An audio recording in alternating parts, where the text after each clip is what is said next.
Sir ఈ రోజుల్లో అన్నీ మనం డిస్కస్ చేస్తున్న విషయాలు మొత్తం ఈ రోజుల్లో చాలా ఇబ్బందులు పడుతున్న విషయాలే.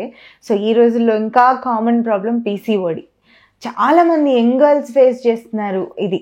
ఇంత చిన్న ఏజ్లోనే అంటే 22+, 20+ ఈ ఏజ్లోనే ఈ ప్రాబ్లం వచ్చేస్తే డిప్రెషన్లోకి వెళ్ళిపోతున్నారు. ఫస్ట్ మాకు మ్యారేజ్ అవుతుందా, మ్యారేజ్ అయితే మాకు పిల్లలు పుడతారా, ఇన్ని ఆలోచనలు వచ్చేస్తున్నాయి. వెయిట్ కూడా పుట్ ఆన్ అయిపోతున్నారు. చక్కగా అందంగా ఉండాలని ఉంటుంది కదా వాళ్ళకు కూడా. ఎందుకు సార్ ఈ పీసీఓడి ఈ రోజుల్లో ఇంత ఎక్కువ అయిపోయింది? దీనికి ఏంటి అసలు సొల్యూషన్ లేదా? చక్కటి క్వశ్చన్ రూపా గారు. ఇది డెఫినెట్గా చాలా అంటే చాలా మంది they are facing with this PCOD problems. చాలా. If you go to the gynaec doctor దగ్గరికి వెళ్ళినా వాళ్ళు చెప్తారు, మా దగ్గరికి వచ్చినా మా చెప్తారు. లైక్ ఇట్ ఈస్ లైక్ అంటే ఎవ్రీ 5th ఉమెన్ ఉంటుంది. అంటే వాళ్ళకి ఇదేంటి, ఒకటి ఒబిసిటీ మీరు చెప్పినట్టు ఎక్కువగా వెయిట్ పెరిగిపోవడము. అంటే నార్మల్గా ఏంటిదంటే వెయిట్ ఎక్కువ ఉండాలి, చాలా రిస్క్ ఫ్యాక్టర్ పీసీఓడికి. ఓకే, సో ఇదేంటి మేము చెప్పేది కూడా మెయిన్గా అదే, వెయిట్ తగ్గాలి అని చెప్పేసి అంటాం మరి ట్రీట్మెంట్కి కూడా. సో ఇదేంటి పర్టికులర్గా ఈ young age people like females they will be very prone to this PCOD. ఎందుకంటే వాళ్ళకి అంటే కొన్ని లైఫ్ ఆఫ్ ఫీమేల్స్లో కొంచెం ఏంటంటే కొన్ని హార్మోన్ చేంజెస్ అవుతూ ఉంటాయి.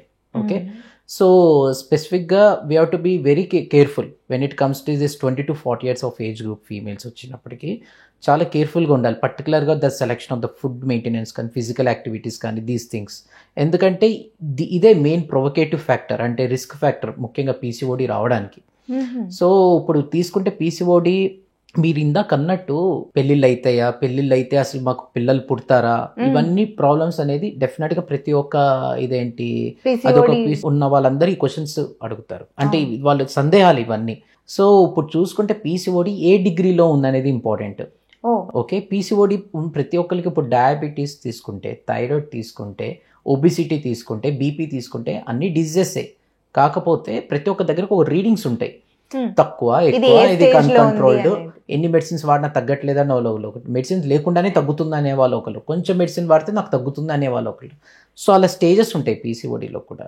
సో మనం ఏ స్టేజ్లో ఉన్నాం అనేది ఇంపార్టెంట్. అంటే ఇప్పుడు ఇక్కడ స్టేజెస్ ఎలా చూసుకుంటాం అంటే, మనం నార్మల్గా పీసీఓడిలో చాలా మందికి పీసీఓడి డిటెక్ట్ అయ్యేది when they go to the gynaecologist for the period problems. Okay, so అదే మెయిన్గా చాలా వరకు. ఓకే, అయితే పీసీఓడిలో మనకి ఏంటిదంటే 3 ఫీచర్స్ చాలా కామన్గా చూస్తాం. ఒకటి ఏంటంటే పీరియడ్ ప్రాబ్లమ్స్, ఒకటి అన్వాంటెడ్ ఎయిర్ గ్రోత్ ఉంటుంది, 3 వచ్చేసరికి ఏంటిదంటే సిస్ట్లు ఉంటాయి ఓవరీస్లో. సో ఇవి కామన్గా చూసేది మనకి ఫీచర్స్. సో ఏంటంటే ఇప్పుడు చూసుకుంటే ఇప్పుడు ఫర్ సపోజ్ పీరియడ్స్ ఇరెగ్యులారిటీ ఇవన్నీ ఇప్పుడు కొంతమందికి ఇవేమీ ఉండవు, ఒక ఫీచరే ఉంటాయి ఈ 3 కాకుండా. ఓకే, అంటే ఇప్పుడు కొంతమంది ఓన్లీ అన్వాంటెడ్ ఎయిర్ గ్రోత్ ఉంటుంది, పీరియడ్స్ నార్మల్ గా ఉంటాయి, సిస్ట్లు ఉండవు ఇలా. ఓకే, సో వీళ్ళు ఏంటంటే మనం ఒక వేరియంట్ లో పెట్టొచ్చు అనమాట. అందరు పీసీఓడిలో ఒక పీసీఓడి టైప్ కాదు, ఒక్కొక్కళ్ళు ఒక్కొక్క వేరియంట్ టైప్ లో ఉంటారనమాట. ఓకే, ఒక్కొక్క వేరియంట్ కి ఒక్కొక్క స్పెసిఫిక్ టైప్ ఆఫ్ వాళ్ళ ఉంటది, అంటే like in terms of future fertilities అలా ఉంటది అనమాట, దానికి డిఫరెంట్.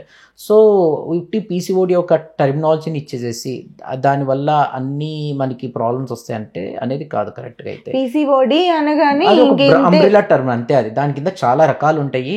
వాళ్ళకి ఏది మెయిన్ ప్రయారిటీ, కొంతమంది వస్తారు వాళ్ళకి అన్వాంటెడ్ ఎయిర్ గ్రోత్ అనేది చాలా ప్రయారిటీగా మారింది, వాళ్ళకి పీరియడ్స్ ప్రాబ్లం కాదు, ఇదే ప్రాబ్లం, వాళ్ళకి ట్రీట్మెంట్ ఒక రకంగా ఉంటుంది. కొంతమందికి పీరియడ్స్ ప్రాబ్లం ఉండదు, ఇది అన్వాంటెడ్ ఎయిర్ గ్రోత్, ఇది మైల్డ్ టు మోడరేట్ ఉంటుంది, కొంత సిస్ట్లు ఉండొచ్చు, వాళ్ళకి ప్రెగ్నెన్సీ ప్రాబ్లం, వాళ్ళకి అంటే customize, we have to give customize treatment. వాళ్ళకి ఏది మెయిన్గా ముఖ్యమైనది ఇబ్బందో we have to focus on that when it comes to the treatment. But సెంట్రల్గా చూసుకుంటే ఏ టైప్ ఆఫ్ పీసీఓడీలైనా ఇన్సులిన్ రెసిస్టెన్స్ అనేది చాలా కామన్గా మనం చూస్తామన్నమాట. సో ఇన్సులిన్ రెసిస్టెంట్ కూడా అన్వాంటెడ్ ఫ్యాట్ డిపాజిట్స్ వల్ల అయితే. మీరు ఎలా ఐడెంటిఫై చేస్తారు డాక్టర్, వీళ్ళు ఈ స్టేజ్లో ఉన్నారు, వీళ్ళకి ఈ ప్రాబ్లం వస్తుంది పీసీఓడిలో, వీళ్ళకి పీరియడ్స్ ఇరెగ్యులారిటీ ఉందని కానీ అన్వాంటెడ్ హెయిర్ ఉంది, వీళ్ళు ఎలా ఐడెంటిఫై చేస్తారు? సో మనం డైరెక్ట్గా ఒకటి patient will give their history, వాళ్ళకి ఏం ప్రాబ్లమ్స్ ఉన్నాయి అని చెప్పేసి. Okay, and we will do our imaging and కొన్ని బ్లడ్ టెస్ట్ ఉంటాయి. Okay, so on correlating all these things then we can come to know what is అంటే stages అనట్లేదు ఇక్కడ, వేరియంట్స్ అంటున్నాను అనమాట. ఓకే, సో ఏ టైప్ ఆఫ్ వేరియంట్లో ఉన్నారని ఇప్పుడు. సో వాళ్ళ కన్సర్న్ కూడా we can cut to know. Okay, ముఖ్యంగా young females they doesn't like the unwanted hair growth at any cost. కొంతమందికి 28-29 ఇయర్స్ వాళ్ళకి పీరియడ్స్ రెగ్యులర్గా ఉండాలని చూస్తారు ప్రయారిటీగా. సో అలా దాన్ని బట్టి మనం ట్రీట్మెంట్ వైజ్ చెప్తున్నాం, వేరియంట్ వైజ్ కూడా దాన్ని బట్టి వాళ్ళకున్న లక్షణాలు బట్టి మనం దాన్ని డివైడ్ చేసుకుంటాం. బట్ సెంట్రల్గా అంటే ఏదైనా కూడా ఏ టైప్ ఆఫ్ తీసుకున్నా కూడా obesity is a main rooting cause అక్కడ. ఓకే, అది కూడా పొట్ట వెయిట్ అంటే మనకి ఒబిసిటీ చాలా దగ్గర ఉంటుంది, చేతుల్లో ఉంటుంది, కాళ్ళలో ఉంటుంది. బట్ మన అబ్డామినల్ ఎడిపోసిటీ అంటారు, అదే మనకి డేంజరస్. పీసీఓడి ఉన్న వాళ్ళకి పొట్ట మీద చూపించే ఒబిసిటీ అంటే అక్కడ విజరల్ ఫ్యాట్ అని, అది అంత మంచిది కాదు బేసికల్లీ. ఓకే, సో దానివల్ల ఇప్పుడు మనం చూసుకుంటే కొంతమంది లీన్ పీపుల్, అంటే ఇప్పుడు ఓన్లీ లావు ఉండే వాళ్ళకి ఒబిసిటీ వస్తుందని, పీసీఓడి వస్తుందని కాదు. ఈవెన్ ద లీన్ అంటే వెయిట్ కరెక్ట్ గానే ఉంటారు వాళ్ళు హైట్ తగ్గట్టు, అయినా కూడా వాళ్ళకి పీసీఓడి వస్తుంది. ఓకే, మరి వాళ్ళలో ఎలాంటి కనిపిస్తాయి లక్షణాలు? సన్నగా ఉన్న వాళ్ళకి కూడా, సన్నగా ఉన్న వాళ్ళకి కూడా ఇదే పీపుల్, కొంతమందికి period irregularity, unwanted hair growth, ఇంకా ఫర్టిలిటీ ఇష్యూస్ ఇలాంటివి ఉంటాయి వాళ్ళలో కూడా. వాళ్ళలో కూడా ఏంటంటే ఈ విజరల్ ఎడిపోసిటీ కొద్దిగా ఎక్కువ ఉండడం, ఫ్యామిలీ హిస్టరీ ఉండడం, ఇలాంటి కొన్ని జీన్స్ రిలేటెడ్ ఎక్కువగా కనిపిస్తూ ఉంటాయి అన్నమాట. So even the lean PCOD అంటారు. లీన్ అంటే అసలు చక్కగా ఉంటారు, వాళ్ళకి ఏం వెయిట్ ఏమి ఉండదు, but they will have the PCOD. Okay, so 2 types ఉంటాయి పీసీఓడి. Family history will play a role in PCOD. కానీ ఇదివరకటి రోజుల్లో ఎప్పుడు పీసీఓడి అన్న పేరే విన్నది నాకు తెలియదు.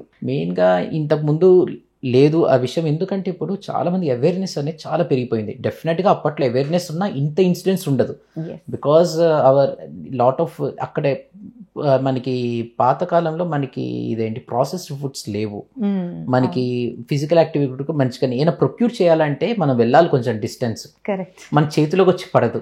అవును, సో ఇప్పుడు అలా లేదు. You know all everything, wherever we can go that delivery things will come to our place, wherever visit. కదలాల్సిన పని లేదు, యాక్టివిటీ లేదు, చక్కగా ఏం తినాలనిపిస్తే అది వండుకు తినడం లేదు, కొనుక్కు తినడం. అంతెందుకు పేషెంట్స్ కూడా టెలికన్సల్టేషన్, వాళ్ళు అసలు హాస్పిటల్ కూడా రావాల్సిన అవసరం లేదు. సో ఏంటంటే ఇప్పుడు అది ఇంతకు ముందు ఇవన్నీ అసలు 2005లో కూడా లేవు, 2010లో కూడా లేవు. ఇట్స్ ఆల్ లైక్ కోవిడ్ తర్వాత నుంచి పెరిగిన కంఫర్ట్స్ ఇవన్నీ ఎక్కువగా చెప్పాలంటే. అప్పుడు బయటికి రాకుండా అలవాటు అయిపోయి ఇంకా దానివల్ల కంఫర్ట్స్ తెచ్చిన రోగాలు ఇవన్నీ. సో చాలా మంది ఇట్లా డిప్రెస్ అవుతారని నేను మిమ్మల్ని ఇందాక అడిగాను కదా, పీసీఓడి వల్ల డిప్రెస్ అవ్వాల్సిన అవసరం లేదనమాట. అయితే దానిలో ఉన్న స్టేజెస్ తెలుసుకొని ట్రీట్మెంట్ తీసుకుంటే సరిపోతుంది. ఎగ్జాక్ట్లీ, అసలు డిప్రెస్ అయితే ఇంకా ఎక్కువ పెరగడం తప్ప ఇంకేముంటుంది ఈ PCOD, because the depression is one of the rooting cause. Stress levels పెరగడానికి, తర్వాత ఒబిసిటీ మళ్ళీ పెరగడానికి, వెయిట్. సో నెవర్ అంటే ఇదేంటి డిప్రెస్ అవ్వాల్సిన అవసరం, ఏదైనా దేనికైనా సొల్యూషన్ అనేది ఉంటుంది. Okay, we have to search for that solution and move forward, అంతే అది తీసుకొని. So definitely there is a treatment for the PCOD. ఇది కూడా ఏంటిదంటే డెఫినెట్గా ఏంటిదంటే క్రానిక్ డిజీజ్ అంటే ఇది ఎల్లకాలం ఉండదు, వాళ్ళ ఇదేంటి డ్యూరింగ్ అ రిప్రొడక్టివ్ ఇయర్స్లో కొంచెం ఇది ఎప్పుడూ ఉంటుంది బాడీలో. మళ్ళీ మనం నెగ్లెక్ట్ చేసామనుకోండి, go to the gym, physical యాక్టివిటీలో యోగాకి వెళ్ళారు, మంచిగా వెయిట్ రెడ్యూస్ చేసుకున్నారు, మంచి ఫుడ్ తీసుకున్నారు, మళ్ళీ ఒక ఇష్యూ వచ్చి వాళ్ళు 6 months ఏం వాడలేదు అనుకోండి, they will put up back once again in to that PCOD. So అందుకే వాళ్ళు లైఫ్ స్టైల్ మీద చాలా మంచి ఫోకస్ చేస్తే వీళ్ళకి స్పెసిఫిక్గా ఈవెన్ వాళ్ళు ఉన్న బాడీ వెయిట్లో ఒక 3-4 kg బాడీ వెయిట్ రిడ్యూస్ అయినా అద్భుతమైన రిజల్ట్స్ ఉంటాయి. 3-4 kg కన్సిస్టెంట్గా ఉండాలి. ఎంత వెయిట్ చూసారు కదండి, చాలా భయపడిపోయి డిప్రెస్ అయిపోయి ఎందుకంత ఆలోచన. ట్రీట్మెంట్స్ ఇన్ని రకాలు మనకు అందుబాటులో ఉన్నప్పుడు ఫస్ట్ పీసీఓడి ఏ స్టేజ్లో ఉందో చెక్ చేయించుకొని ట్రీట్మెంట్ స్టార్ట్ చేయండి. అదేం పెద్ద భయంకరమైన ప్రాబ్లం ఏం కాదు, టెన్షన్ పడాల్సిన అవసరం లేదు. డాక్టర్ చెప్పిన సలహాలన్నీ పాటించి జాగ్రత్తగా హెల్దీగా ఉండండి. లైఫ్ స్టైల్లో చేంజెస్ చేసుకోండి, అది మీకే మంచిది, అన్నిటికీ మంచిది. నమస్తే.